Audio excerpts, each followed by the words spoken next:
Good morning students. तो हमारी जो आज की पोइम है वो है गजानन माधव मुक्तिबोध की। पोइम का नाम है सहर्ष स्वीकारा है। सहर्ष में खुशी के साथ जिंदगी में जो कुछ है जो भी है सहर्ष स्वीकारा है, इसलिए कि जो कुछ भी मेरा है वह तुम्हें प्यारा है।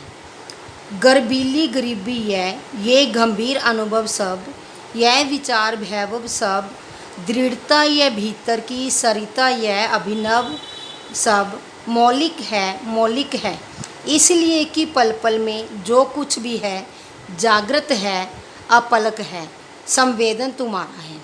इसमें कवि क्या कहना चाहता है कि कवि अपने रहस्य प्रिय को संबोधित करते हुए कहता है कि हे प्रिय, मेरे जीवन में जो भी उपलब्धियां हैं, जहाँ कमजोरियां हैं, मैं उन्हें खुशी से स्वीकार करता हूँ। मुझे उन पर गर्व है। कारण यह है कि मेरे पास जो भी मेरा अपना है वह सब तुम्हें बहुत प्रिय है। मेरी गर्व भरी गरीबी, मेरे जीवन के गहरे अनुभव, मेरा गहरा विचार चिंतन, मेरे व्यक्तित्व की दृढ़ता, मेरे मन की बहती भावनाओं की नदी, मेरे अन्य नए नए रूप, ये सब अपने आप में मौलिक हैं, निजी हैं, नए हैं। ठीक है। इनकी मौलिकता का मूल कारण यह है कि मेरे जीवन में जो भी गतिशील चेतना है, प्रेरणा है, जहाँ कोई उपलब्धि है, उसमें तुम्हारी प्रेरणा कार्य कर रही है। तुम्ही ने मेरे व्यक्तित्व का निर्माण किया है। ठीक है। सेकंड स्टैंजा है हमारा, जाने क्या रिश्ता है, जाने क्या नाता है, जितना भी उड़ेलता हूँ भर भर फिर आता है।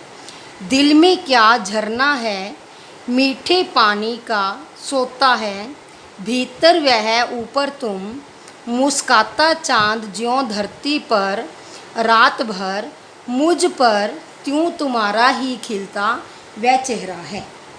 ठीक है। इसकी जो व्याख्या है, क्या कहता है कवि इसमें, कवि कहता है कि अपने प्रिय को संबोधित करते हुए कवि कहता है कि मैं नहीं जानता कि मेरे और तुम्हारे बीच में इस स्नेह या इस प्यार का क्या संबंध है, किस नाते से मैं तुमको इतना चाहता हूँ। मुझे तो इतना पता है कि मैं इस स्नेह को हृदय से, दिल से जितना व्यक्त करता हूँ और बांटता हूँ उतना ही यह बार बार फिर से उभर कर आ जाता है।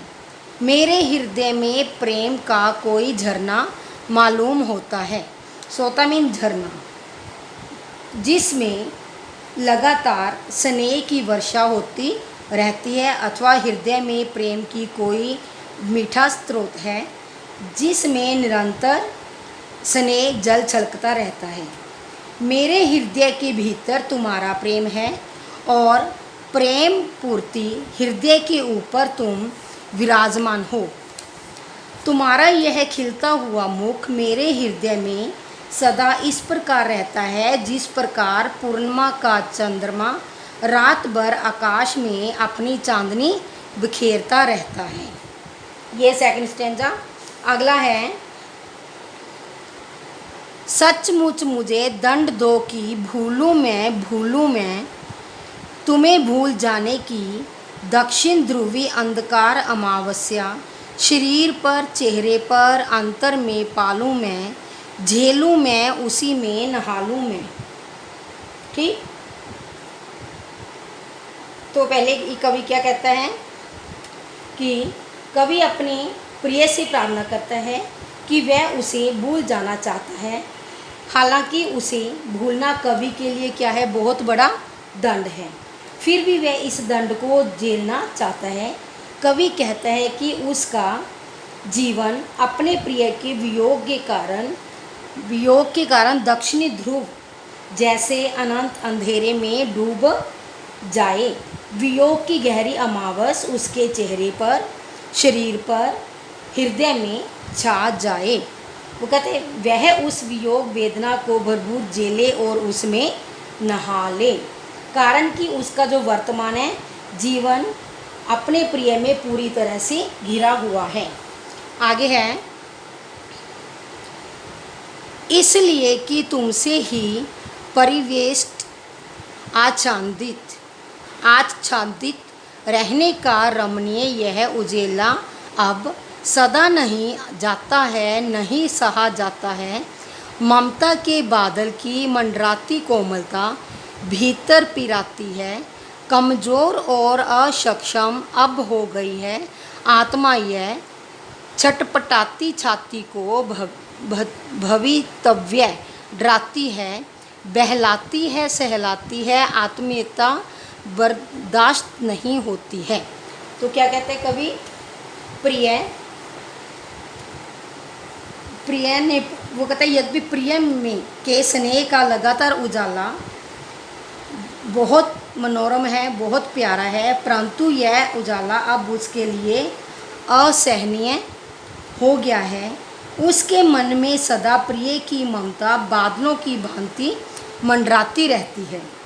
यही कोमल ममता उसके हृदय को क्या करती है, दुख पहुंचाती है।